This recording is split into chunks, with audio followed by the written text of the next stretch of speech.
We're in the book of Acts. We're in the chapter 9, and we're talking about the greatest conversion in history. Not only in history being up to until Acts chapter 9, the date, but throughout all of history, even today. So yesterday we talked about Saul. Saul was going to Damascus to go arrest individuals, bring them back to Jerusalem, and in Jerusalem to try them for blasphemy of God, because they were followers of what's called the Way, which is the earliest name attached to Christians, right? To what you and I call Christianity today. They were called the Way.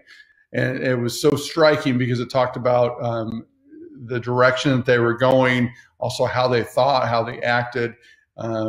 So it was really telling. So that was what he was doing on the Saul on the road to Damascus.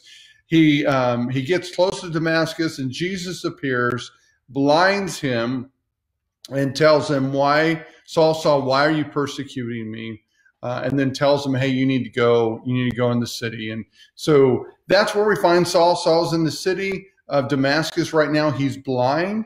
The end of verse 9 basically says, and for 3 days he was without sight and neither ate nor drank. So he was fasting for 3 days and he couldn't see. Okay, so we're going to pick up in verse 10. So if you missed any of that, check out yesterday's Walking with Disciples. So verse 10 says this: "Now there was a disciple at Damascus named Ananias.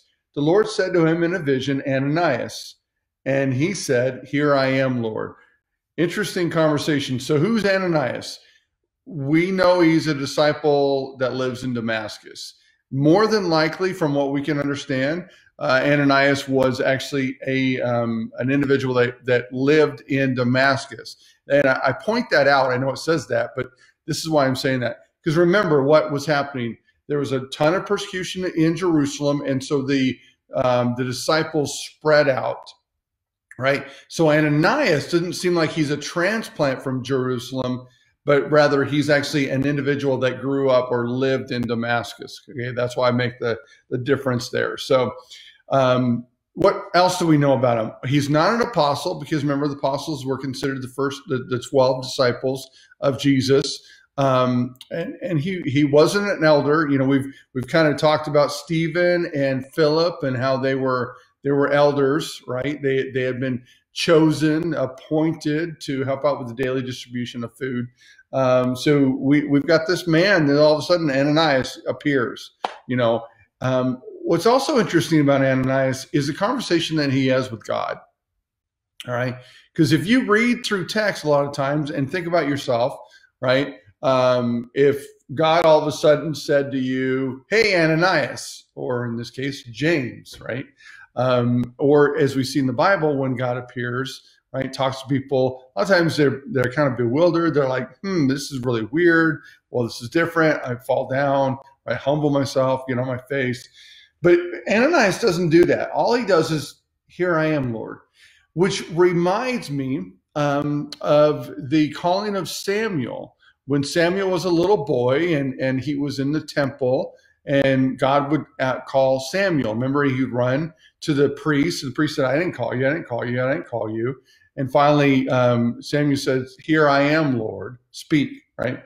Very similar. And so it seems like Ananias had probably heard from God before. This was not an abnormal thing for him. And he says, "Here I am, Lord." And the Lord said to him, rise and go to the street called Straight. You can preach a whole message on that. Go to the street called Straight. And by the way, the street was actually called Straight, right? So there's not this huge hidden meaning behind that. At the house of Judas, look for a man of Tarsus named Saul, for behold, he is praying. A couple things. So Judas, this house, it would have been probably like an inn, okay, if you want to think of it that way, right? And so it says, "Look for a man of Tarsus named Saul, for behold, he is praying." Now, man, I love that. I love that right there, because what do we see? Saul had just been through the most massive thing in his life, okay? And so He's on his way to Damascus, thinks he's doing everything God has called him to do, doing the right things. Jesus arrests him there and says, hey, you're persecuting me, the Christ, you're persecuting me. And he's blind, right? And so he spent the last 3 days in fasting, didn't eat and drink, and he couldn't see as well. So just put yourself in that spot just for a half a second. Think about what do you think Saul would be thinking right now? If it was me, I'm putting myself in Saul's position. I'd be thinking about Stephen right now. I'd be thinking about, man, I condemned Stephen. I'd be thinking about Jesus. Man, I was part of the Sanhedrin. I was part of the council, and we voted to execute Jesus. I'd be thinking about Peter and John, and that we beat those guys for healing people, right? I would have been thinking about all the bad that I've done, all the wrong thing. And so we find, and Jesus, as God's speaking to Ananias, he says, you're going to go to this man, this Saul from Tarsus, and you're going to find him praying.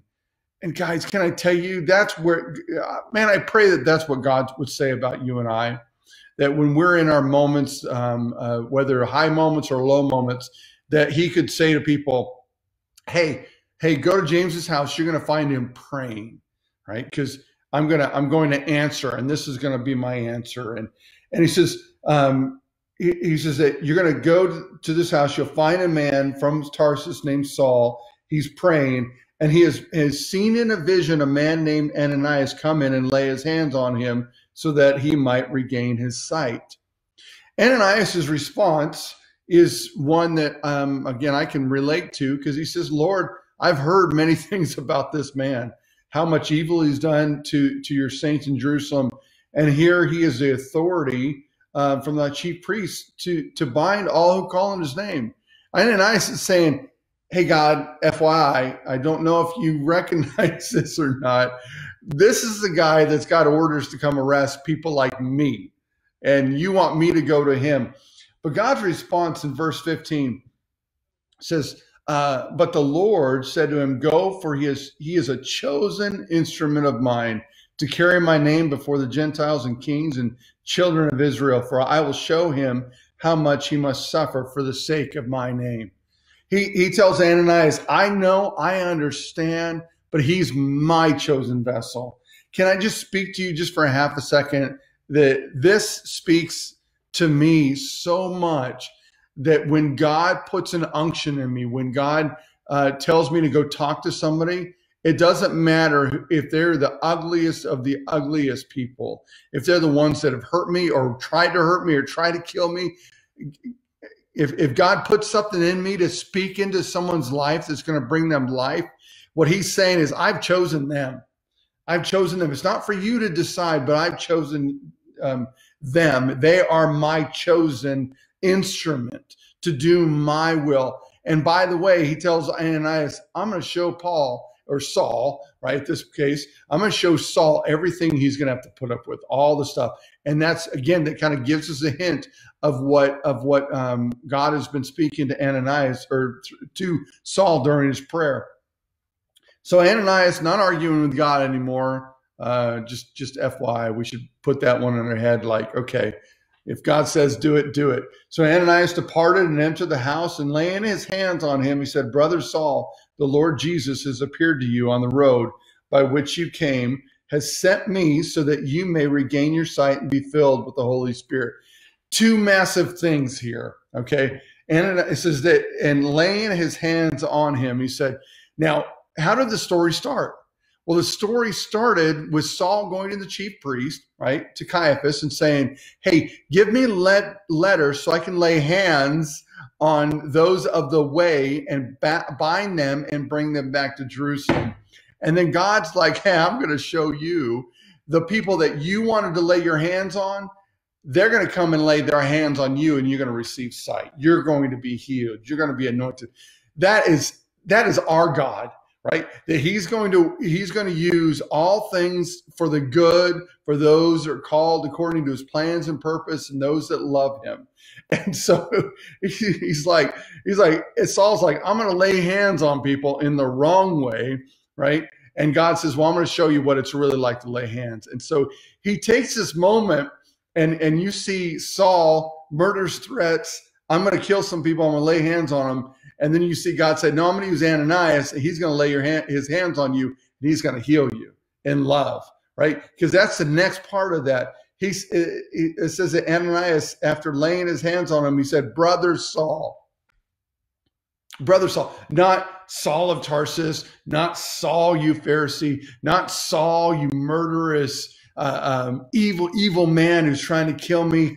God got you this time. He says, brother Saul. Man, you're talking about a heart of immediate love, of compassion for Saul. That should speak to each and every one of us. If God's going to call us into something, he's going to use these opportunities and say, I can convert that, I can change that. And it radically changed Saul. And he says, brother Saul, the Lord has appeared to you. He sent me to heal you. And so he lays his hands on him, and it says immediately in verse 18, and immediately something like scales fell from his eyes, and he regained his sight. Okay. And then he rose and he was baptized, and taking food, he was strengthened. Okay. Last thing. And then we'll end today. And then tomorrow we'll pick up in the story a little bit farther on Saul. But, think about sight throughout the Bible. And specifically, we're talking about Jesus talking with the Pharisees. So often he'd say, you are blind. You are spiritually blind. You don't see. And we talked about yesterday how Saul was covering his eyes from the glory of God, but he was blind. And then here it says that when Ananias laid his hands on him, things like scales fell off of his eyes. Now, can I tell you that's both physical and spiritual, that he was able to see physically now, but also spiritually. And you and I should be praying for those around us, praying for ourselves. Number one, God, remove any scales from our eyes so we can see you clearly, but also those around us, the murderous, evil individuals that are trying to threaten us, that God would remove the spiritual blinders, the scales from their eyes. So, hey, join me tomorrow. Well, like I said, we're going to continue in the book of Acts, diving into this story just a little bit more, because now we get to see what happens after Saul gets his sight back.